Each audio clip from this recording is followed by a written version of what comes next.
cansaço físico tem relação com o pulmão? No caso do idoso, já diagnosticado com pneumonia aguda, o que é que pode se fazer para dar uma qualidade a ele? Ele já diagnosticado com essa doença, e como é que poderia ter meios, além da medicação que tem que tomar diariamente, quais outros meios, outras alternativas teria para que pudesse ajudar na questão do cansaço, da fadiga, né? Bom, respondendo, dona Vitória, sobre a questão do pulmão e a relação com o cansaço físico é um termo que vale a pena a gente conceituá-lo. O cansaço físico ele pode ser o corpo inteiro, um cansaço muscular, por um processo de hipotireoidismo, carência de, às vezes, tiamina, vitamina B1, que é muito comum a partir dos 60 anos de idade. Mas esse cansaço físico pode ser o cansaço físico respiratório, talvez seja o que a dona Vitória tenha perguntado, a intenção dela. Então, o cansaço físico, no caso, cansaço respiratório, ele pode ser de origem pulmonar, né?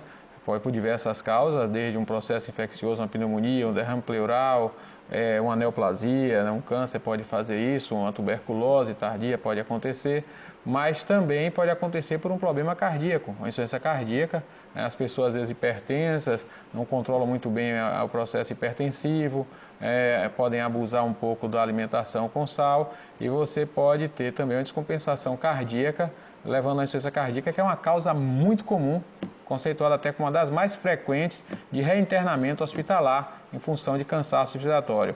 Para vocês terem ideia, há muito tempo já tem estudos mostrando que é a causa de reinternamento mais frequente é a insuficiência cardíaca. E o sintoma principal é o chamado cansaço respiratório, a dispneia, a pessoa passa a sentir falta de fôlego, né?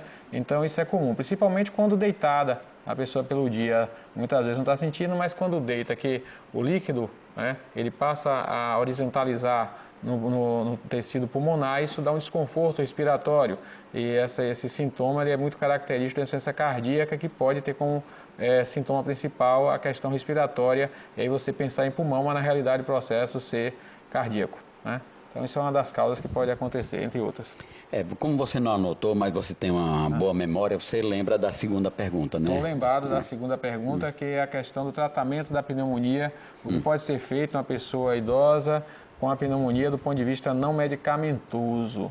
Não, então é claro, pneumonia diagnosticou, você tem que entrar realmente com tratamento antibiótico, tentar combater, principalmente porque a resposta imunológica da pessoa idosa é mais lenta e o risco de complicações da pneumonia também, né? Qualquer processo infeccioso ele vai desestabilizar todo o organismo do idoso, pode levar a confusão mental, levar a um avanço do processo infeccioso, e quanto mais cedo você começa a segurar essa multiplicação bacteriana com antibiótico terapia, melhor. Aí o que fazer além disso? Você tem que ter uma boa hidratação, é importante hidratar, nutrir bem, dar um aporte proteico, já na urgência, se possível, já garantir esse idoso, além da hidratação, aporte proteico, começar a pedir já para garantir uma alimentação, quanto mais cedo melhor, porque na realidade o combate ao processo infeccioso pneumônico, a pneumonia, não é somente o antibiótico não chega lá matando a bactéria, ele precisa de um sistema imunológico mais eficaz. E o idoso já tem uma vulnerabilidade, então é importante que ele tenha uma boa nutrição, para que haja uma resposta imunológica mais eficaz, ajudando no combate ao processo infeccioso. Aliado a isso, você precisa ajudar esse pulmão a se expandir, limpar, tirar secreções, e aí entra de forma fenomenal, hoje bastante crescente no país, o profissional fisioterapeuta. A fisioterapia pode fazer muito nesse sentido e ajudar bastante. Então é um trabalho que tem que ser multiprofissional, né, com toda uma equipe, e que realmente dê uma atenção, carinho, amor à pessoa idosa para que não haja uma complicação maior da pneumonia. Então você precisa de todo um trabalho além da questão do antibiótico. Há casos, doutor, que determinadas pessoas saem de sua localidade, digamos, aqui no Nordeste. O Nordeste é bem mais quente que a Zona Sul, o Sul, Sudeste.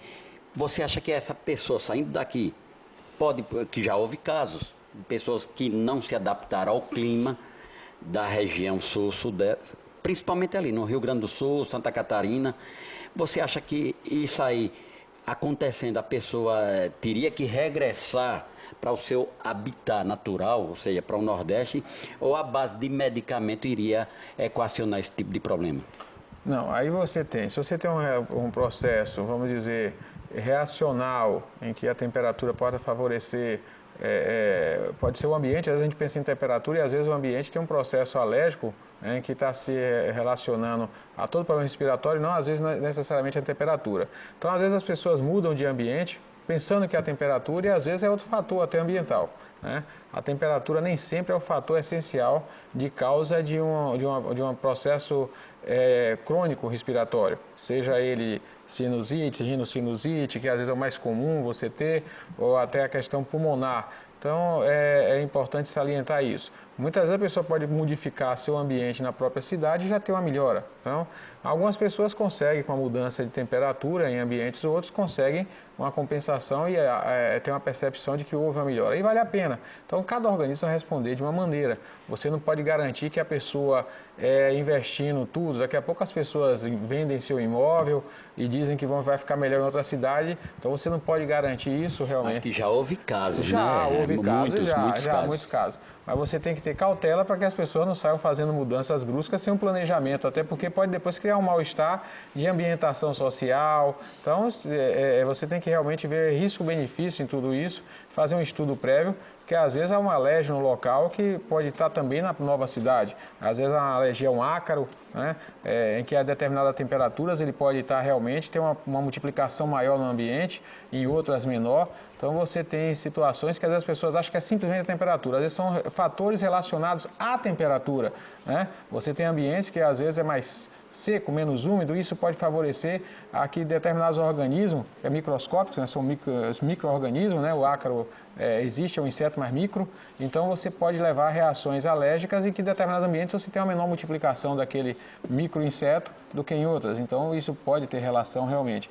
A pessoa tem que testar. A gente aconselha que faça os testes com cautela, né, mais de uma vez, para que não faça mudanças de cidade ou mude seu habitat social simplesmente por achar que vai melhorar. E eu que supunha que esse problema relacionado a doenças pulmonares era uma coisa do passado, mas o senhor disse que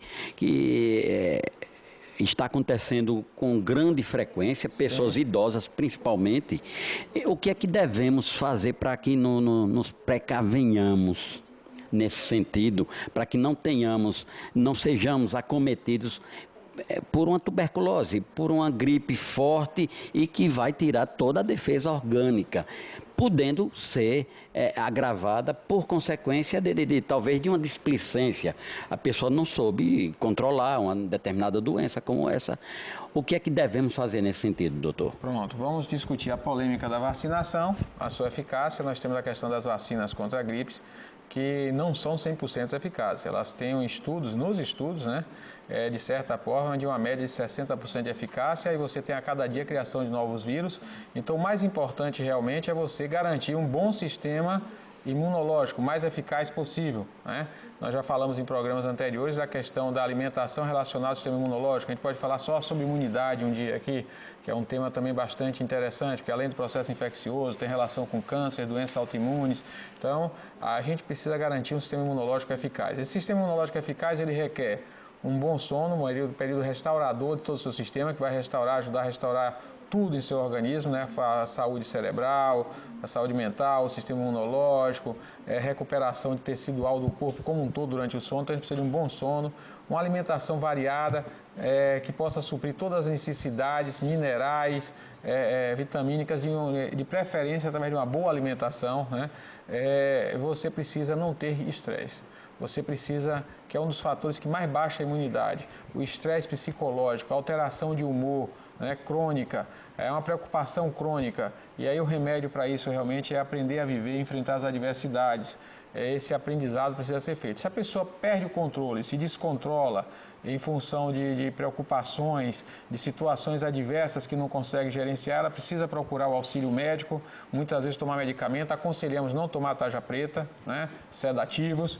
Você ter várias alternativas de medicamentos que podem ajudá-lo a reequilibrar seu humor e corrigir, se não totalmente, parcialmente, a reação ao estresse. A reação negativa do organismo ao estresse, ao fator estressante, ela baixa a imunidade muito, né, a produção de cortisol, e isso vai afetar todo o seu organismo e favorecer a queda do processo imunológico e favorecer as infecções. Eu acho que, dada a situação que nós atravessamos, economicamente falando, econômica e politicamente falando, em nível de Brasil, eu acho que é muito difícil da gente controlar a questão do estresse. Porque a todo instante, a todo momento, nós nos preocupamos com tudo aquilo que... Preste atenção. Sim. A gente falou o quê? Você tem que controlar a reação ao estresse. Não tem como controlar os fatores estressantes. Esse ano mesmo já saiu matérias mostrando que a quantidade de idosos endividados aumentou. Aposentados, endividados no Brasil aumentou. Isso estressa. Cerca de 70% das pessoas aposentadas, pensionistas no Brasil, sustentam filhos ou netos. Sustentam ou ajudam na manutenção da sustentação, suplementando a renda dessas pessoas mais jovens que não têm renda suficiente para a independência total. Então, isso traz um estresse para a pessoa idosa no resto da vida. Mas essa pessoa, ela precisa reagir bem diante dos desafios. Ela precisa ter uma boa capacidade de enfrentar a adversidade. E isso se dá com o aprendizado de crescimento ao longo da vida de algo que está relacionado ao aumento da longevidade, que é de fé. A pessoa tem que realmente ter muita fé. Principalmente no Brasil hoje. Eu poderia, se houvesse tempo, eu elencaria aqui 20 fatores que iriam tirar a pessoa do sério, consequentemente entraria até numa depressão, não num estresse, né?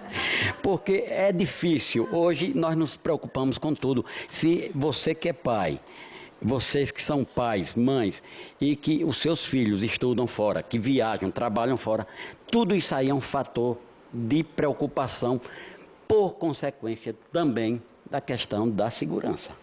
Eu acho que hoje, para a gente viver aqui no Brasil, infelizmente, a gente não pode fugir à realidade. É um problema que nós não temos como controlar, né? Consequentemente, você tem reduzido a sua imunidade, aí vem não só tuberculose, não só doenças pulmonares, vem todo tipo de doença, doenças coronárias, pode acarretar até num AVC.